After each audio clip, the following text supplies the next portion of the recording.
Hello everyone, welcome to my channel. तो आज के इस वीडियो में हम डिस्कस करेंगे कि how to qualify MS SET exam in 4 month, यानी कि 4 मंथ के अंदर आप ऐसी कौन सी स्ट्रेटेजी बनाओगे और किस तरीके से तैयारी करोगे एमएस सेट एग्जाम के लिए। ठीक है, एमएस सेट का एग्जाम अभी तक कोई नोटिफिकेशन नहीं आया है, बट मार्च में आपको नोटिफिकेशन देखने को मिल सकता है और आपका जो पेपर होगा मान के चलो जुलाई या अगस्त में होने वाला है, यानी कि आपके पास मिनिमम 4 मंथ है, यानी कि कम से कम मान के चलो कि 4 मंथ है। अगर उसके बाद उसके आपको एक्स्ट्रा टाइम मिलता है तो आप उसमें क्वेश्चंस के प्रैक्टिस को कर सकते हो। ठीक है, तो हम लोग आज के इस वीडियो में देखेंगे कि कैसे 4 मंथ, जैसे अगर आप 2022 के लिए प्रिपेयर कर रहे हो या फिर आगे आने वाले फ्यूचर में कोई भी स्टूडेंट अगर तैयारी करना चाहता है तो किस तरीके से 4 मंथ के अंदर वो अपनी तैयारी कर सकता है। जैसे मान लो अगर नेक्स्ट मंथ में नोटिफिकेशन निकलता है मार्च में, ठीक है, मार्च से 15 के पहले निकल सकता है, 15 के बाद निकल सकता है, कम से कम आपको 4 मंथ मिलेंगे। यानी कि मार्च में अगर 15 के आसपास आपको मिलते हैं तो मान के चलो अप्रैल, मई, जून, जुलाई 15 के बाद आपका पेपर होगा, तो आप उसके बाद भी स्ट्रेटेजी को फॉलो कर सकते हो। अगर आप अभी से स्ट्रेटेजी को फॉलो कर रहे हो तो आपको बाद में आप क्वेश्चन प्रैक्टिस कर सकते हो। ठीक है, तो सबसे पहले आपको समझना होगा कि पेपर का पैटर्न क्या है, कितने मार्क्स के पेपर होते हैं, ये सारी चीजें हम इस वीडियो में डिस्कस करेंगे। किस टॉपिक पे आपको फोकस करना है, कौन कौन से टॉपिक आपको करने हैं, कैसे टाइम मैनेज करना है, किस तरीके से क्वेश्चन को अटेम्प्ट करना है पेपर में, ये सारी चीजें हम डिस्कस करेंगे। ठीक है, मैं बात करूं तो आपके एमएस सेट में 2 पेपर होते हैं, एक होता है आपका पेपर 1, एक होता है आपका पेपर 2। पेपर 2 जिस सब्जेक्ट से आप कर रहे हो, जैसे अगर आप मैथ्स से कर रहे हो तो आपका मैथ्स होगा, अगर आप फिजिक्स, केमिस्ट्री, बायो या फिर किसी भी अदर सब्जेक्ट से कर रहे हो तो ये उनके लिए स्पेशल सब्जेक्ट। बाकी पेपर 1 ये कॉमन सब्जेक्ट होता है, यानी कि अगर आप किसी भी सब्जेक्ट से हो आप पेपर 1 सबका कॉमन होगा। अब नेक्स्ट बात आती है पेपर 1 कितने मार्क्स का होगा, तो पेपर 1 आपका 100 मार्क्स का होगा और पेपर 2 आपका 200 मार्क्स का होगा। पेपर 1 जो आपका 100 मार्क्स का है, ये इसमें टोटल क्वेश्चन कितने होंगे, तो टोटल आपके 50 क्वेश्चन होंगे। ये अगर 200 मार्क्स का है तो इसके कितने क्वेश्चन होंगे, तो टोटल आपके 100 क्वेश्चन होंगे। आपको ये 100 मार्क्स और 50 क्वेश्चन के लिए टाइम कितना मिलेगा, तो आपको टाइम मिलेंगे 1 आवर, यानी कि 60 मिनट। कितने, 60 मिनट्स, यानी कि 1 आवर। इसके अलावा इसमें आपके 100 क्वेश्चन होंगे, कितने मार्क्स होंगे, 200। कितना टाइम मिलेगा, तो आपको मिलेंगे 2 आवर्स, यानी कि 120 मिनट्स। तो यहां पे आपको 1 आवर में 50 क्वेश्चन करने हैं 100 मार्क्स के, यहां पे आपको 2 आवर्स में 200 मार्क्स के, यानी कि 100 क्वेश्चन करने। तो क्या आपको सारे क्वेश्चन अटेम्प्ट करने हैं, तो आपको सारे क्वेश्चन अटेम्प्ट करने हैं। क्यों करने, इसका रीजन ये है कि नेगेटिव मार्किंग आपके नहीं होते, बट आप 120 यहां पे 100 क्वेश्चन को और 50 क्वेश्चन को इतने टाइम में नहीं सॉल्व कर सकते। आप सॉल्व कितना कर सकते हो, तो 70 to 80% मैक्सिमम आप सॉल्व कर सकते हो, बाकी 30% में आप टिक करके आ सकते हो, क्योंकि निगेटिव मार्किंग आपके नहीं है यहां पे। ठीक है, तो ये हो गया पूरा कंप्लीट कि पेपर 2 के लिए 100 क्वेश्चन 200 मार्क्स, पर क्वेश्चन 2 मार्क्स के, टोटल टाइम कितना होगा 120 मिनट्स। पेपर 1 में 50 क्वेश्चन 100 मार्क्स के, टोटल आपके कितने हो जाएंगे 1 आवर, यानी कि 60 मिनट। अब बात कर लेते हैं पेपर 1 के बारे में। किसकी बात करते हैं, पेपर 1 के बारे में। पेपर 1 में अगर मैं कुछ टॉपिक लिखूं कि क्या क्या आते हैं इसमें, इसको डिवाइड किया जाता है 10 अलग अलग टॉपिक्स में। ठीक है, कितने टॉपिक में, 10 अलग अलग टॉपिक्स में इसको मैं डिवाइड कर सकता हूं। एक काम करो, टोटल आपके कितने क्वेश्चन होते हैं, 50 क्वेश्चन। अब अगर मैं इस 50 क्वेश्चन को डिवाइड करूं 10 पार्ट्स में, तो पहला आपका आ जाता है टीचिंग एप्टीट्यूड। तो टीचिंग एप्टीट्यूड में आपके 5 क्वेश्चन होंगे 10 मार्क्स। सेकेंड आपका आ जाता है इसमें रिसर्च एप्टीट्यूड। टीचिंग एप्टीट्यूड आपके 5 मार्क्स के, रिसर्च एप्टीट्यूड 5 मार्क्स के। इसके बाद आपका आ जाता है कम्युनिकेशंस,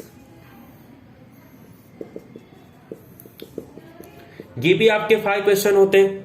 इसके बाद आपका रीडिंग कॉम्प्रहेंशन आ जाता है, रीडिंग कॉम्प्रहेंशन की भी आपके टोटल 5 क्वेश्चन होते हैं। इसके बाद आपका 15 मार्क्स आपके मैथ्स के हो जाते हैं, ठीक है। अब इस मैथ्स में आपका कुछ लॉजिकल रीजनिंग प्लस आपके जनरल मैथ्स, जिसमें हम लोग क्वांट मैथ्स जिसको कह सकते हैं, और इसके अलावा फिफ्थ आपके थोड़े लॉजिकल जनरल एप्टीट्यूड क्वांट, इसके अलावा आपका थोड़े आपके इसमें डीआई वगैरह आते हैं।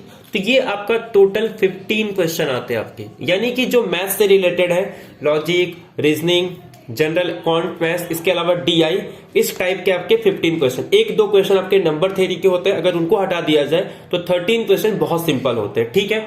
इसमें आपका एक क्वेश्चन आपका इंडियन लॉजिकल का भी आता है। तो टोटल कितने हो गए? 35 क्वेश्चन। इसके बाद आपके आते हैं आईसीटी, यानी कि आपका इंफॉर्मेशन कम्युनिकेशन टेक्नोलॉजी। इसमें आपके टोटल कितने मार्क क्वेश्चन आते हैं? 5 क्वेश्चन। इसके अलावा आपका इन्वायरमेंट आता है 5 क्वेश्चन। इन्वायरमेंट के कितने क्वेश्चन आएंगे? 5 क्वेश्चन।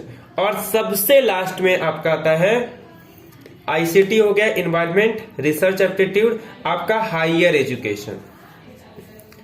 तो ये तो बात हो गई पेपर 1 की। देखो तो टीचिंग एप्टीट्यूड 5 मार्क्स, टोटल ये 5 क्वेश्चन, 5, 10, 15, 20, 35, ये आपके टोटल कितने हो गए? 50 क्वेश्चन हो गए। अगर जो मैथ्स के स्टूडेंट हैं उनको 15 क्वेश्चन यहां से मिल जाएंगे। बचे 35 क्वेश्चन में आप क्या करो, किसी भी 3 टॉपिक को चूज कर लो। अगर आपके पास 4 मंथ है, कितने मंथ है? 4 मंथ है, तो मैं तो ये कहूंगा कि इन 6 टॉपिक्स में से आप ये कॉम्प्रहेंशन को भी छोड़ दो, ठीक है। ये 20 क्वेश्चन जनरली एक मैथ्स का स्टूडेंट आराम से कर लेता है, क्योंकि रीडिंग कॉम्प्रहेंशन बहुत ही सिंपल आता है। इसमें से एक क्वेश्चन को मैं हटा दूं तो हर साल क्या पेपर उठा लो, 4 क्वेश्चन आपसे आसानी से बन जाएंगे, ठीक है। तो 20 क्वेश्चन हो गए। अब आप क्या करो, इन 1, 2, 3, 4, 5, 6, ठीक है, ये 6 टॉपिक्स में से आप किसी 3 टॉपिक को सिलेक्ट कर लो जो आपको 4 मंथ में पढ़ने हैं, ठीक है। आप मैथ्स के क्वेश्चंस को सॉल्व कर लो और बाकी इसमें से कोई भी 3 टॉपिक चूज कर। अब मेरे हिसाब से आपको कौन सा टॉपिक चूज करना चाहिए, तो आप एक कम्युनिकेशन टॉपिक चूज कर सकते हो, आप एक आईसीटी चूज कर सकते हो, और आप एक हायर एजुकेशन या फिर इन्वायरमेंट। तो ये 3 टॉपिक आप चूज कर सकते हो। बाकी टीचिंग एप्टीट्यूड आप ऐसे ही दे सकते हो, ठीक है। अगर आप पढ़ के भी जाओगे तो हो सकता है आपके 4 क्वेश्चन राइट हो। अगर आप बिना पढ़े भी जाओगे तो चांसेस होते हैं कि 2 क्वेश्चन आपके टीचिंग एप्टीट्यूड में हो जाएंगे। बट ये 4 क्वेश्चन करने के लिए आपको बहुत पढ़ाई करनी पड़ेगी। सेम आपका रिसर्च एप्टीट्यूड में भी है, तो इसीलिए आप कम्युनिकेशन को पढ़ लो, क्योंकि थोड़ा सिंपल भी होता है। आईसीटी जनरली आपसे बन जाते हैं, तो थोड़ा आपको नॉलेज भी हो जाएगा, क्योंकि आईसीटी एक अच्छा टॉपिक है। इसके अलावा हायर एजुकेशन में क्या होता है, ये इसलिए बोल रहा हूं क्योंकि ताकि आगे चल के आपको थोड़ा ये काम में आएगा। रिसर्च एप्टीट्यूड भी कुछ इंपॉर्टेंट टॉपिक्स अगर आप रीड करना चाहो तो कर लो। इसके अलावा अगर मुझे टाइम मिला तो संडे टू संडे, देखो मैं इसमें प्रॉमिस नहीं कर सकता हूं कि लाऊंगा, बट ट्राई करूंगा कि 50 क्वेश्चन डिटेल में डिस्कस नहीं करेंगे, सिर्फ क्वेश्चन, आपको क्वेश्चन, ताकि एक हैबिट बन जाएगी कि हाँ इस टाइप के क्वेश्चन आते हैं, तो वहां से आपके आसानी से हो सकते हैं। अदरवाइज आप किसी भी यूट्यूब चैनल से इसकी तैयारी कर सकते हो, ठीक है। तो ये तो हो गया पेपर 1 के बारे में।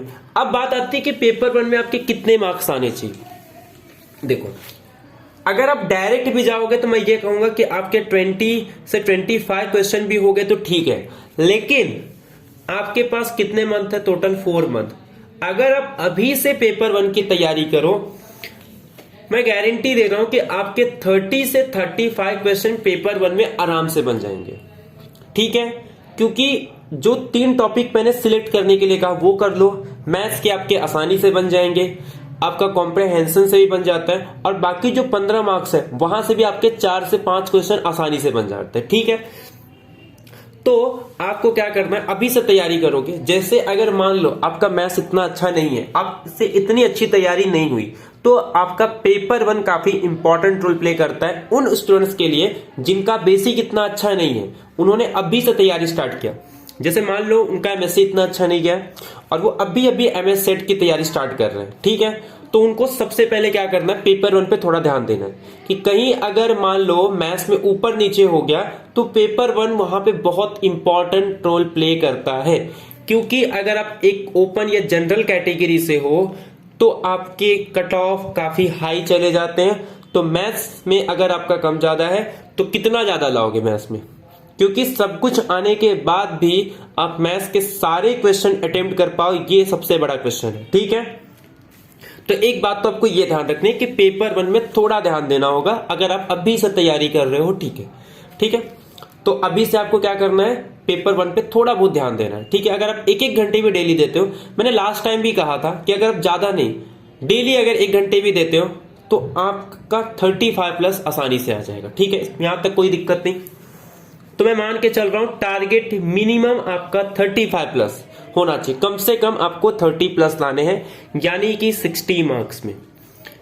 अगर यहां पे 60 मार्क्स के आसपास आ गए तो कट ऑफ इस बार का हम लोग लेके चल रहे हैं मैक्सिमम, जैसे मैं जीआरएफ के लिए इस बार 120+ मैक्सिमम लेके चल रहा था, इस बार मैं टारगेट लेके चल रहा हूं 170 मार्क्स का। पेपर का लेवल अगर अच्छा आ गया तब भी ठीक, अगर पेपर लेवल इजी आ गया तब भी 170, इससे ज्यादा कट ऑफ तो बहुत कम चांसेस है। ये डिपेंड करता है कि इस बार स्टूडेंट कैसे तैयारी कर रहे हैं, किस तरीके से प्रिपरेशन कर रहे हैं। मान लो पेपर इजी आ गया, तैयारी अच्छी खासी है, तो हो सकता है 170 के आसपास चले जाए, ठीक है। कम होता है तब भी ठीक है।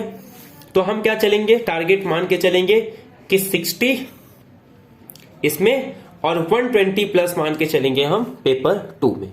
तो अगर आपके 180 में, जैसे यहां पे अगर कम आ गया तो ये संभाल लेगा, अगर यहां पे कम आ गया तो ये संभाल लेगा, तो 180+ का टारगेट आपको लेके चलना है, ठीक है। क्योंकि 180 का टारगेट लेके चलोगे तब आप मान के चलो कि आपके 160+ होंगे, ठीक है। तो ये पूरा टारगेट आपको लेके चलना है कि इतना तो कम से कम आना चाहिए। अगर 200 भी लेके चलो बहुत ठीक है, बट कम से कम 180+ का टारगेट लेके चलो ताकि सिले मिस्टेक भी हो जाए तो आपके 160 के ऊपर आ जाए, ठीक है। ये मैं जनरल कैटेगरी की बात कर रहा हूं, बाकी आप अपने अकॉर्डिंग देख सकते हो। एमएस सेट में जनरल कैटेगरी और बाकी अदर कास्ट की बात करूं तो इतना डिफरेंस नहीं होता जितना कि नेट में होता है, ठीक है। तो ऐसा नहीं कि आपके कास्ट है तो आपको लगेगा डिफरेंस बहुत ज्यादा, सिर्फ 10 से 20 मार्क्स का फर्क पड़ता है और उसमें बहुत लोग के नहीं होते, इसीलिए आपको थोड़े अच्छे स्कोर करने पड़ेंगे, ठीक है। तो ये तो हो गए पेपर 1 के बारे में। अब बात करते हैं पेपर 2। पेपर 2 में आपको 120+ लाना है, ठीक है। 120+ जब आपके पेपर 1 खराब चलेगा, वरना 110+ से भी काम चले जाएगा अगर वहां पे आपका 60+ आ गया। पेपर 2 में 2 चीजें काफी इंपॉर्टेंट होती है। पहला तो ये कि क्वेश्चन का सिलेक्शन, वैसे तो ये हर एक एग्जाम में होता है, और एक आपका होता है कि टाइम मैनेजमेंट। पहले बात, आपको 100 क्वेश्चन में से, देखो मैंने पहले लिखा था कि हम डिस्कस करेंगे ऑनलाइन ऑफलाइन का, ठीक है। इसको डिस्कस करने से पहले मैं आपको थोड़ा ऑनलाइन ऑफलाइन में बता देता हूं, ठीक है। ऑनलाइन ऑफलाइन, ठीक है। तो ऑनलाइन ऑफलाइन की बात करते हैं। अब एक बात बताओ, ऑनलाइन इस बार अगर मैं आपको दिखाऊंगा कि कहीं कहीं दिखाया गया है कि इस बार शायद आपका पेपर ऑफलाइन हो सकता है, ठीक है। अगर आप नेट पे देखोगे, मैं आपको दिखा देता हूं कि किसी वेबसाइट ने दिखाया है कि इस बार का ऑनलाइन मोड होगा, ठीक है। रुको मैं आपको दिखा देता हूं पहले कि किस तरीके से आपको दिखा है। अगर आप नेट पे देखते हो एमएस सेट 2022 सर्च मारोगे तो आपको वहां दिखेगा कि इस बार का जो पेपर होने वाला है वो आपका ऑफलाइन होगा, ठीक है। रुको मैं आपको बता देता हूं पहले किस तरीके से दिखेगा। तो किधर गया ये देखो, अब ध्यान दो थोड़ा। अगर आप ये सर्च मारोगे एमएस सेट 2022 तो आपको देखने को मिलेगा कि एप्लीकेशन फीस वगैरह सब सेम है, एग्जाम मोड आपका ऑनलाइन देखा है। अगर आप देखोगे तो हर साल आपको ये देखने को मिलता है कि इस बार एमएस सेट का पेपर ऑनलाइन होगा। लेकिन जब तक आपका कोई ऑफिशियल नोटिफिकेशन नहीं आता तब तक आपको मान के चलना है कि आपका पेपर ऑफलाइन ही होगा। ठीक है, तो अभी अगर ऑनलाइन हुआ तब भी कोई दिक्कत लेने की बात नहीं है। अगर ऑनलाइन पेपर होता है तो कट ऑफ कम चले जाएगा। ठीक है, क्योंकि एमएस सेट में नंबर ऑफ क्वेश्चन बहुत ज्यादा होते हैं। अगर आप जब पेन पेपर से करते हो तो बहुत सारे क्वेश्चन को आप आसानी से कर लेते हो, बहुत सारे सिंपल क्वेश्चन आपको आइडेंटिफाई हो जाते हैं। वो चीजें ऑनलाइन में पॉसिबल नहीं है। ठीक है, तो अगर ऑनलाइन हुआ तो ट्राई करना कि कम ही क्वेश्चन को अटेम्प्ट करो, बट एक्यूरेसी अच्छी होनी चाहिए। ठीक है, क्योंकि कट ऑफ कम हो जाएगा। अगर इस बार 160 है, अगर ऑनलाइन हुआ मान के चलो आपका 150 पे कट ऑफ आ जाएगा। ठीक है, तो आपका टारगेट भी कम हो जाना चाहिए अगर ऑनलाइन हुआ तो। बट जब तक ऑफिशियल नहीं आता तब तक ऑफलाइन ही मान के चलो, और शायद ऑफलाइन ही होगा, ऑनलाइन नहीं कंडक्ट कराने वाला है। तो जब तक ऑफिशियल नहीं आता तब तक आप ऑफलाइन को ही करके चलोगे। तो अब ऑफलाइन पे आते हैं, मान के चलते ऑफलाइन पेपर है। कितने टाइम है आपको? 100 क्वेश्चन, टाइम कितना है? 120 मिनट्स। टोटल क्वेश्चन आपके 100 है, 120 मिनट्स। एक मैथ्स का क्वेश्चन, एक क्वेश्चन आपका 1 मिनट में नहीं होता। डायरेक्ट रिजल्ट वाले को अगर मैं छोड़ दूं, क्योंकि रिजल्ट वाले क्वेश्चन तो आपके 1 मिनट हो जाते हैं, बट अप्लाइड के कुछ क्वेश्चन ऐसे हैं जिसमें आपको टाइम लगेंगे। इसके अलावा प्योर के कुछ क्वेश्चन ऐसे हैं जिसमें आपको खुद से काउंटर एग्जांपल लेने होते हैं, आपको सोचना पड़ता है क्वेश्चन में, और किसी किसी क्वेश्चन में बहुत टाइम चले जाता है। आप सॉल्व करते हो, आपके आंसर नहीं आते, वहां से आपके 5 to 6 मिनट, ऐसे 3 से 4 क्वेश्चन भी निकल गए, तो आपके ये नंबर ऑफ अटेम्प्ट बहुत कम हो जाते हैं। तो ऐसा नहीं है कि आपको 100 क्वेश्चन है, अगर मैं आपको सारे 100 क्वेश्चन सिंपल भी दे दूं ना, तब भी आप 100 में से 80 प्लस नहीं अटेम्प्ट कर पाओगे। बहुत बहुत अच्छी तैयारी है, आपको सारे क्वेश्चन अगर याद होंगे तब मान के चलो आप 80 प्लस अटेम्प्ट कर सकते हो। अदरवाइज मैथ्स में ज्यादा पॉसिबल नहीं होता कि आप 80 प्लस अटेम्प्ट कर पाओ। तो इसीलिए आपको ध्यान रखना इस बात का कि टाइम और क्वेश्चन का सिलेक्शन काफी इंपॉर्टेंट हो जाता है। तो किस तरीके से क्वेश्चन को सिलेक्ट किया जाए? अगर पेन पेपर है, ये चीज ऑनलाइन में पॉसिबल नहीं होती, लेकिन पेन पेपर में मेरे ख्याल से पॉसिबल है, क्योंकि मैंने ये पेपर दिया था। ये चीज देखा है कि जब आप पेपर दोगे एमएस सेट का, तो आप ना पेपर में, ऑनलाइन की अलग बात है, मैंने ऑनलाइन में देखा वहां पे ये चीजें पॉसिबल नहीं होती, लेकिन ऑफलाइन में ये चीजें पॉसिबल है कि जब भी आपके पास पेपर आए, आप ट्राई करो कि 30 क्वेश्चन आपको प्योर के ढूंढो, 30 क्वेश्चन आप अप्लाइड के ढूंढो सबसे पहले, और इन क्वेश्चन को जल्दी जल्दी करो। अब इस 30 में से भी ट्राई करना कि स्टार्टिंग के, जैसे मैंने लास्ट टाइम बताया था कि 30 मिनट्स में आप 30 क्वेश्चन ट्राई करो जो बहुत सिंपल होते हैं और जो कि प्रीवियस ईयर से एज इट इज वैसे ही आता है। काफी लोग कहते हैं नहीं आता है, बट एक काम करो, प्रीवियस ईयर के सारे क्वेश्चन रखो। प्रीवियस ईयर का मतलब ये नहीं होता कि आपने पिछले साल के ही बोले कि एज इट इज, वैसा नहीं। प्रीवियस ईयर के जब से पेपर हो रहा है एमएस सेट के, हर साल आप देखो 30 क्वेश्चन आपके एज इट इज आते हैं। एज इट इज का मतलब सेम सेम वही क्वेश्चन उतार के नहीं देंगे, बट लगभग सेम होते हैं, मतलब वैसे ही क्वेश्चन के टाइप, उसी तरीके से आंसर सेम उसी तरीके से होते हैं। ऐसे 30 क्वेश्चन आपको मिल जाते हैं सेम कॉन्सेप्ट पे। अब ऐसा नहीं जैसे मैंने पहले कहा था 2+1 है तो यहाँ पे 2+1 होगा, ऐसा नहीं। यहाँ पे 2+1 है तो कहीं पे 1+1+1 ये टाइप का होगा, कहीं पे 2+1 दिया है तो कहीं पे 1+2, इस तरीके से मैं सेम कह रहा हूं। ठीक है, तो ये टाइप के क्वेश्चन, अरे इन क्वेश्चन को ट्राई करो कि 30 क्वेश्चन को 30 मिनट्स पे। आप 2022 में भी देख सकते हो, बहुत सारे ऐसे क्वेश्चन थे जो रिजल्ट हम डेली डिस्कस करते हैं उसी से रिलेटेड आए थे। ठीक है, अगर आप बाकी एग्जाम की भी प्रिपरेशन कर रहे हो तो वो चीजें काफी यूजफुल हो जाती है आपके दूसरे एग्जाम्स के लिए। ठीक है, तो 30 आपको प्योर में सिलेक्ट कर दे, 30 आपको अप्लाइड में सिलेक्ट कर दे। 30 यहाँ पे नहीं भी हुए, ट्राई करना 25 भी मिल गए बहुत है, क्योंकि 55 में से आपके 5 तो तुक्का लग ही जाता है। ठीक है, तो इन क्वेश्चन को सिलेक्ट करो, 10 मिनट जाएंगे, और 10 मिनट में ऐसा नहीं, मैं ये भी चीज कह रहा हूं, जब आप क्वेश्चन सिलेक्ट कर रहे हो ना, कुछ क्वेश्चन सिलेक्शन में ही आपके बहुत सिंपल होते हैं तो आपको वही टिक कर देना है। बहुत सारे ऐसे क्वेश्चन होंगे जो आप सिलेक्ट कर रहे हो, हाँ, तो वो रिजल्ट बेस पे रहता है, तो उनको आपको वही टिक कर देना, क्योंकि वहां पे ऑनलाइन वाला सिस्टम तो है, आपको आ रहे हैं फटाफट फिल कर दो। जैसे ही क्वेश्चन राइट हो तुरंत फिल करना, बाद में वेट नहीं करना है, बहुत मिस्टेक हो जाता है फिल करने में। ठीक है, ये फिल करने में सबसे ज्यादा दिक्कत यही आती है कि जब भी आप क्वेश्चन आपका आंसर हो गया आप उसको ऑन द स्पॉट तुरंत वहीं पे टिक कर दो। ठीक है, तो बहुत इंपॉर्टेंट होता है क्वेश्चन को सिलेक्ट करना, और ट्राई करो कि उनको कम से कम टाइम में अच्छे एक्यूरेसी के साथ आप अटेम्प्ट करो। बहुत प्रॉब्लम आती है, सारे स्टूडेंट्स को यही प्रॉब्लम होती है कि उनके सिंपल क्वेश्चन ही रॉन्ग हो जाते हैं, और जनरली अच्छे स्टूडेंट्स के साथ यही होता है कि उनके अच्छे क्वेश्चन जो मतलब टफ क्वेश्चन भले हो जाते हैं, लेकिन जो सिंपल क्वेश्चन होते हैं वो रॉन्ग हो जाते हैं। उसका रीजन क्या है कि उन क्वेश्चन को वो ज्यादा इंपॉर्टेंस नहीं देते हैं और उनमें टाइम नहीं देते, और उनको लगता है यही, और वहां पे वो मिस्टेक कर जाते हैं, और ये जनरली सबके साथ होता है। ठीक है, ठीक है, तो इस बात का आपको ध्यान रखना। अब आते हैं कि किस टॉपिक से कितने, ये हालांकि मैंने पहले ही बता चुका है, बट यहां पे मैं आपको फिर से बता देता हूं। आपके रियल प्लस आपका linear algebra, modern algebra and complex analysis, ये टॉपिक से आपके मान के चलो 42 क्वेश्चन आते हैं। ठीक है, किसी में 10 किसी में 12, ये टाइप के 42 क्वेश्चन आते हैं। ठीक है, इसको मैंने 40 भी कह सकते हो, लेकिन 40 से ज्यादा ही आते हैं। ठीक है, अप्लाइड में, अब अप्लाइड में देखो सारे अप्लाइड नहीं होते, मैं आपको बता दे रहा हूं कि मैं अप्लाइड में कौन कौन से टॉपिक को इंक्लूड कर रहा हूं। अप्लाइड मतलब ओडीई पीडी आता है, बट इसमें बहुत सारे टॉपिक को मैं कर रहा हूं। मैं इसमें क्या क्या इंक्लूड कर रहा हूं वो देख लो।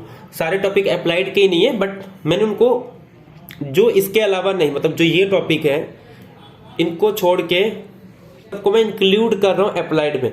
बट ऐसा नहीं कोई कल के उठे बोले नहीं कि वो टॉपिक अप्लाइड में नहीं होते। ठीक है, वो अप्लाइड में होते नहीं, बट हम उनको अप्लाइड में मान के चल रहे। ठीक है, जैसे मैंने कहा ओडीई के क्वेश्चन इसमें आ जाएंगे, पीटीई के आ जाएंगे, सीओवी के आ जाएंगे, इंटीग्रल इक्वेशन के आ जाएंगे, न्यूमेरिकल एनालिसिस हो गया आपका, फूरियर ट्रांसफॉर्म हो गया आपका, लैप्लास ट्रांसफॉर्म आपका हो गया। इसी में इंक्लूड कर दो, अलग से मैकेनिक्स को इंक्लूड कर दो। इसी में आप एलपीपी के सारे टॉपिक इंक्लूड कर दो। एलपीपी के 8 क्वेश्चन हर साल आते हैं, मैकेनिक्स के 6 to 8 क्वेश्चन आते हैं, 6 से 8 क्वेश्चन कुछ तो रहते हैं। फूरियर और लैप्लास ट्रांसफॉर्म के 3 क्वेश्चन आते हैं, न्यूमेरिकल एनालिसिस के 3 क्वेश्चन आते हैं, सीओवी इंटीग्रल इक्वेशन के मिला के 7 क्वेश्चन आते हैं। इन दोनों के मिला के आपके 8 क्वेश्चन आते हैं। कितने क्वेश्चन हो गए?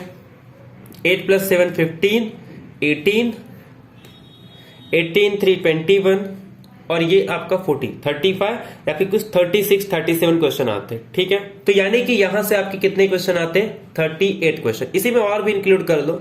ठीक है, नंबर थ्योरी को इसी में ना थोड़ा और देखो, मैं अगर इसको 40 कैसे बनाता हूं, इसमें आप नंबर थ्योरी और कुछ प्रोबेबिलिटी के क्वेश्चन आते हैं उनको भी इंक्लूड कर लो, परम्यूटेशन कॉम्बिनेशन प्रोबेबिलिटी ये सब के क्वेश्चन आते हैं। तो अगर आप इनको मिलाओ ना तो आपके 80 क्वेश्चन दोनों को मिला के बन जाते हैं। ठीक है, तो यानी कि जो आपको मैं 60 क्वेश्चन कह रहा हूं वो इन्हीं 80 में से ढूंढना है। आपको जो 60+ क्वेश्चन मैं कह रहा हूं वो इन 80+ में से करना। बाकी 20 में से आपको इतना ध्यान नहीं देना है। आप बहुत स्टूडेंट यही गलती करते हैं कि वो जिस क्वेश्चन को इंपॉर्टेंस देना चाहिए, जिस टॉपिक को इंपॉर्टेंस देना चाहिए उस पे उसको इंपॉर्टेंस नहीं देते। वो चले जाते हैं डिफरेंशियल ज्योमेट्री पढ़ने, वो चले जाते हैं मेजर थ्योरी को पढ़ने, टोपोलॉजी को पढ़ने, फंक्शनल एनालिसिस को पढ़ने। इसके बाद कुछ क्वेश्चन आते हैं आपके आई थिंक ग्राफ थ्योरी से, कुछ क्वेश्चन आपके बूलियन अलजेब्रा से आते हैं। ठीक है, यहां से आई थिंक कुछ 3 क्वेश्चन आता है, यहां से आपके 3 क्वेश्चन आते हैं, 4 क्वेश्चन आते हैं। ये क्या था? डीजे फंक्शन एनालिसिस, यहां से 3 क्वेश्चन आते हैं, यहां से आपके 4 क्वेश्चन आते हैं। कितने क्वेश्चन हो गए? 9 और 8 17, और भी कुछ इसी में और भी टॉपिक थोड़ा आ जाते हैं लॉजिक के। तो टोटल 20 क्वेश्चन आपके यहाँ पे होते हैं, प्लस माइनस चलते रहता है। ठीक है, अब इसमें से भी आपका एक क्वेश्चन बन जाता है टोपोलॉजी का, जो कि रियल से रिलेटेड होता है। मेजर थ्योरी से भी एक क्वेश्चन बन जाते हैं। डिफरेंशियल इक्वेशन के वो टॉपिक देख लो जो लगातार रिपीट हो रहे हैं, 3 मत करो, लेकिन एक क्वेश्चन तो रिपीट हो रहा है, वो मैट्रिक्स वाला आपका जो फंडामेंटल फॉर्म है। ठीक है, तो वहां से एक क्वेश्चन कर लो आप, फर्स्ट फॉर्म सेकंड फॉर्म का, क्योंकि बन रहे हैं लगातार क्वेश्चन बन रहे हैं। अब जहां से आपके लगातार क्वेश्चन बन रहे हैं आप उनको क्यों छोड़ोगे? फ्री के मार्क्स आपको नहीं छोड़ने। मैं एलपीपी में भी आपको सारा एलपीपी नहीं करना है। एलपीपी करने जाओगे बहुत बड़ा है, क्योंकि बहुत अलग अलग टॉपिक्स आते हैं। आपको क्या लगता है सारे टॉपिक एलपीपी के कर लोगे? नहीं, एलपीपी आप पूरा कंप्लीट नहीं कर सकते। आपको क्या लगता है कि मैकेनिक्स के आप सारे क्वेश्चन इंक्लूड करो? ये जो 20 मार्क्स छोड़ रहा हूं ना, इसमें 20 मार्क्स हम कुछ मार्क्स करने वाले हैं। यहां से आपके 4 to 5 मार्क्स करेंगे और वहां से कुछ 4 to 5 मार्क्स छूटेंगे, क्योंकि मैकेनिक्स के आप सारे नहीं कर सकते। मैकेनिक्स के आप 4 ही क्वेश्चन कर सकते हो, तो हम उसी क्वेश्चन को डिस्कस करेंगे जो आप पेपर में कर सकते हो, क्योंकि बाकी करने के लिए आपको पूरा मैकेनिक्स पढ़ना पड़ेगा। आप पूरा मैकेनिक्स नहीं पढ़ सकते, ठीक है? आप पूरा एलपीपी नहीं पढ़ सकते। एलपीपी के भी 8 क्वेश्चन बन रहे हैं, आपको 6 ही करना है, 2 क्वेश्चन वहां भी छोड़ना है। लीनियर अलजेब्रा में भी कुछ क्वेश्चन आपके थोड़ा हाइयर वाले आ जाते हैं, वहां से भी आपको कुछ क्वेश्चन छोड़ने हैं। मॉडर्न अलजेब्रा के भी सारे क्वेश्चन आपसे नहीं बनेंगे, जो कुछ क्वेश्चन आपका हाइयर लेवल का आ जाता है, जो आप एमएससी में भी नहीं डिस्कस करते हो, ठीक है? गैल्वा थ्योरी, तो वो क्वेश्चन आपको छोड़ने हैं, तो वहां से भी आपके 2 क्वेश्चन छूट जाएंगे। रियल में मान लो आपको इंटीग्रेशन वगैरह कुछ पूछ लिया, वहां से भी 1-2 क्वेश्चन, तो आपको 80 में से पूरे कुछ छोड़ने भी पड़ेंगे, ठीक है? अब बाकी आपका कुछ लक भी काम कर जाएगा। तो यानी कि जो आपको क्लियर करने के लिए चाहिए रहते हैं वो 60 to 65 क्वेश्चन ही होते हैं।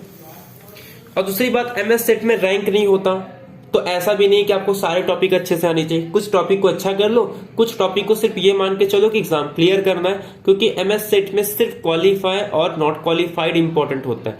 आप किसी भी तरीके से एग्जाम को क्वालिफाई कर जाओ।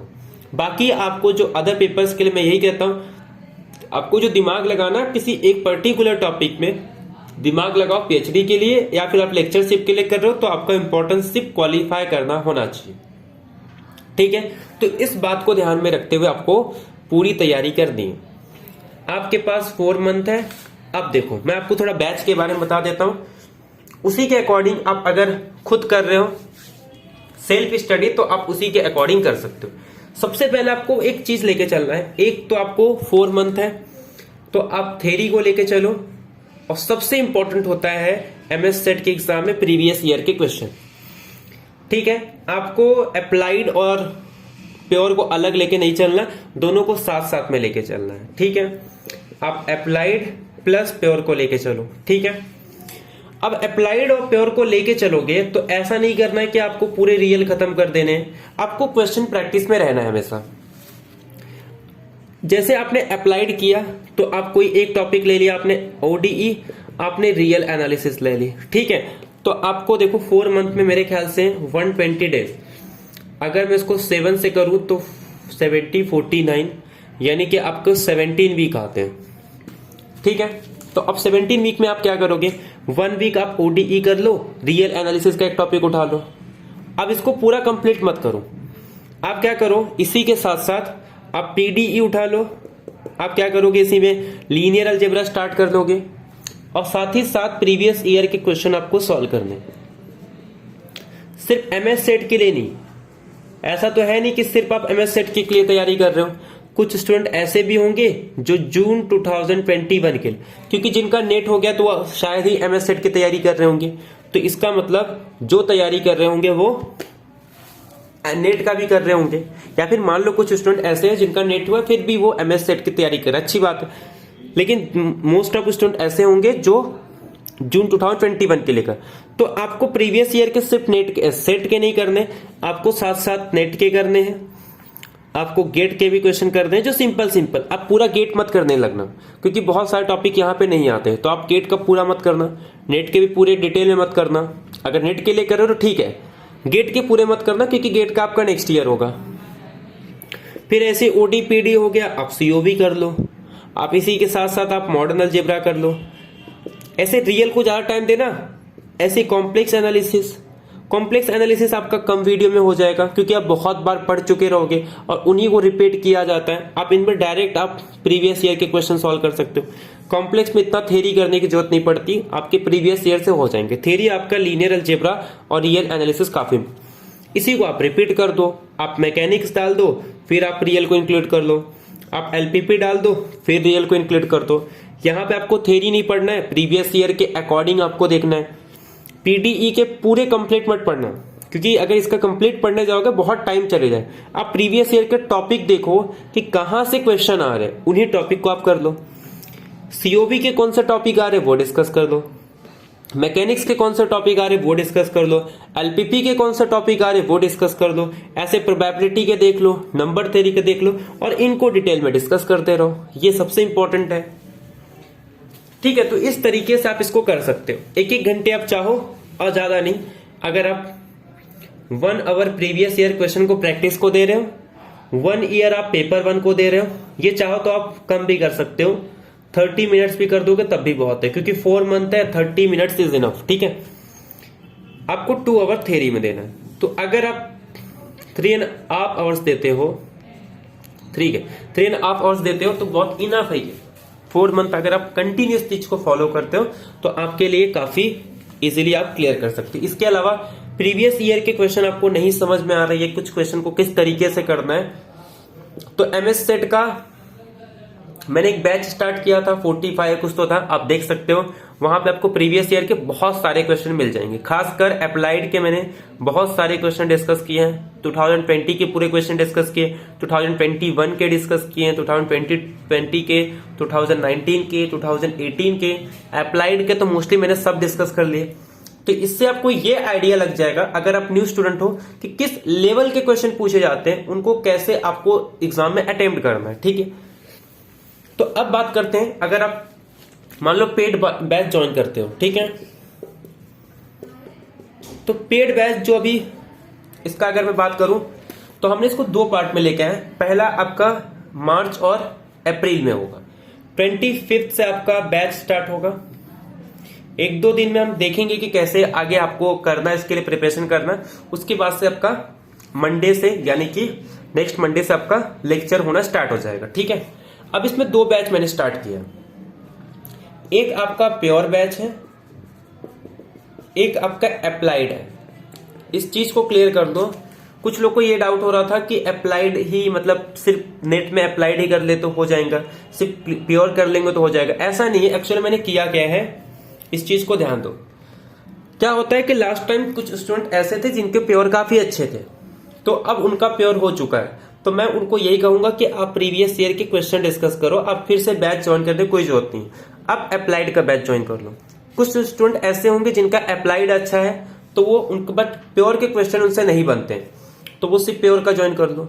अब मान लो कुछ स्टूडेंट ऐसे हैं जिनको फिलहाल के लिए प्योर करना है, तो जब नेक्स्ट बैच में फिर से स्टार्ट करूंगा, क्योंकि ये सिर्फ अप्रैल तक है, 30 अप्रैल तक है, ठीक है। उसके बाद बीच में कुछ ब्रेक लूंगा मैं, 20 अप्रैल के बाद से 20 मई के बाद से फिर से एक बैच स्टार्ट होगा, तो वहां पे फिर से प्योर और अप्लाइड होगा। जिसने पहले अप्लाइड लिया है, अगर उनको लगता है कि नहीं अप्लाइड से कुछ बेनिफिट हुआ है, तो वो बाद में फिर प्योर कर सकते हैं। जिन्होंने पहले प्योर लिया वो बाद में अप्लाइड कर सकते हैं, ठीक है। अगर जिनको आगे नहीं कंटिन्यू करना है, जैसे दोनों ने कंबाइंड बैच ले लिया प्योर प्लस अप्लाइड, तो उसके बाद जो यूट्यूब पे हमारे प्रीवियस ईयर के क्वेश्चन चलेंगे। और इस बार मैं क्या करूंगा, जब प्रीवियस ईयर के क्वेश्चन करूंगा तो ऑलरेडी एमएस सेट के तो हो चुके हैं, मैं जनरल वीडियो जैसे कि उड़ीसा हो गया, असम हो गया, इसके अलावा आपके उत्तराखंड के हो गए, और भी अदर स्टेट के, वेस्ट बंगाल के, गुजरात के, सारे स्टेट के क्वेश्चन डिस्कस करूंगा, ताकि आपके अदर्स एग्जाम्स के लिए भी काफी इंपॉर्टेंट हो जाए, ठीक है। तो इस तरीके से आप ज्वाइन कर सकते हो। मान लो किसी स्टूडेंट्स को प्योर और अप्लाइड दोनों बैच ज्वाइन करना है, क्योंकि ये अल्टरनेटिव्स रहेंगे, जिनको डेली करना है तो वो प्योर प्लस अप्लाइड के बैच एक साथ ज्वाइन कर सकते हैं, ठीक है। अब एक साथ ज्वाइन कर सकते हैं ताकि उनका 3 डेज आपके अप्लाइड के होंगे और 3 डेज आपके प्योर के होंगे। अगर एक बार आपका कंबाइन हो गया तो आप उसके बाद सिर्फ प्रीवियस ईयर के क्वेश्चन डिस्कस कर सकते हो। अगर आपको उसके बाद में एक बैच ऐसा स्टार्ट करूंगा कि जिन्होंने कंबाइन बैच ज्वाइन किया है, तो उनके बाद उनका सिर्फ टेस्ट सीरीज का मैं ट्राई करूंगा कि टेस्ट सीरीज का सिर्फ बैच हो, तो वो सिर्फ वहां पे क्वेश्चन डिस्कस कर सकते हैं, या फिर यूट्यूब पे जो हमारे सेशन चलेंगे वहां से वो प्रैक्टिस कर सकते हैं, ठीक है। फीस की बात करूं तो ऑलरेडी मैंने लगा दिया है, आप मेरे कम्युनिटी में जाकर देख सकते हो। अगर आप किसी सिर्फ प्योर का बैच लेते हो या फिर सिर्फ अप्लाइड का बैच लेते हो, तो इसका फीस है आपका 1199 या फिर 1199। अप्लाइड का भी आपका 1199। इसके अलावा अगर आप कंबाइंड बैच ज्वाइन करते हो तो आपका जो फीस रहेगा वो 1999, यानी कि 2000 में 1 रुपीज कम। ठीक है, तो ये आपका फीस है और आई थिंक ये फीस कोई ज्यादा नहीं है, आप इतना एफर्ट कर सकते हो। ठीक है, अदरवाइज आप यूट्यूब पे जो चल रहे हैं काफी वीडियो में डाल रखे, तो आप वहां से भी कर सकते हो, सेल्फ स्टडी भी कर सकते हो, उसमें कोई दिक्कत नहीं है। ठीक है, बाकी अगर आपको चाहिए तो कॉन्टेक्ट नंबर तो आपका लिखा ही है, आप कॉन्टेक्ट कर सकते हो। ठीक है, बाकी इस तरीके से आपको कंप्लीट स्ट्रेटेजी करती है। टॉपिक में से ना आप पहले तो उन्हीं टॉपिक को करो जो प्रीवियस ईयर के क्वेश्चन में आते हैं। अगर आप नेट के लिए करो तब तो अच्छी बात है, तब तो आपका ऑटोमेटिक बहुत सारे टॉपिक्स हो जाते हैं। बट अगर आप सिर्फ एमएस सेट के लिए कर रहे हो, पहले ट्राई करो कि इस 4 मंथ में आप उन्हीं टॉपिक पे फोकस करो जो टॉपिक आपके एग्जाम में पूछे जाएंगे। ठीक है, इस बात को आपको ध्यान रखना है। तो बहुत ही कम टाइम बचा है, 8:20 हो गया है, 5 डेज बचे हैं। अगर आप ज्वाइन करना चाहते हो तो आप गूगल फॉर्म को फिल कर सकते हो। ठीक है, तो आई होप आपको सारी चीजें क्लियर हो गई होगी। तो बढ़िया तरीके से आप अपना तैयारी स्टार्ट कर दो, बहुत ही कम टाइम बचा है। अगर हो सका पॉसिबल तो सीएसआई या नेट के लिए बैच ज्वाइन करूंगा, सीएसआई या नेट के लिए बैच स्टार्ट करूंगा। बट अगर पॉसिबल नहीं हुआ तो इस बार सीएसआई या नेट के लिए बैच स्टार्ट नहीं करेंगे, लेकिन जो दिसंबर में होगा उसके लिए एक बढ़िया सा बैच स्टार्ट करेंगे हम। फिलहाल के लिए एमएस सेट के लिए स्टार्ट कर रहे हैं। अगर अच्छा खासा रिस्पांस आता है, स्टूडेंट लोग अगर मिलते हैं, तो मैं सोचूंगा सीएसआई या नेट के बारे में। बट फिलहाल के लिए ऐसा कोई विचार नहीं। हाँ, अगर स्टूडेंट कांटेक्ट करते हैं खुद से तो ट्राई करेंगे। ठीक है, बाकी एमएस सेट का बैच फिक्स है, ये स्टार्ट होगा। तो बढ़िया तरीके से अभी स्टार्ट कर दो, चाहे आप नेट के लिए तैयारी कर रहे हो या एमएस सेट के लिए कर। नेट के लिए रिजल्ट आने दो, रिस्पॉन्स सेट आने दो, उसके बाद मैं एक बढ़िया सा लेके आऊंगा वीडियो जिसमें आपको ये बताऊंगा कि जून 2022 सीएसआई या नेट के लिए आपको कैसे प्रिपरेशन करना। ठीक है, तो जो भी आपके फ्रेंड्स होंगे जिनको भी लगता है कि नहीं बैच ज्वाइन करना चाहिए, तो आप प्लीज उनके साथ शेयर कर दो। बाकी चल ठीक है, मिलते हैं नेक्स्ट लेक्चर में। Thank you very much, have a nice day.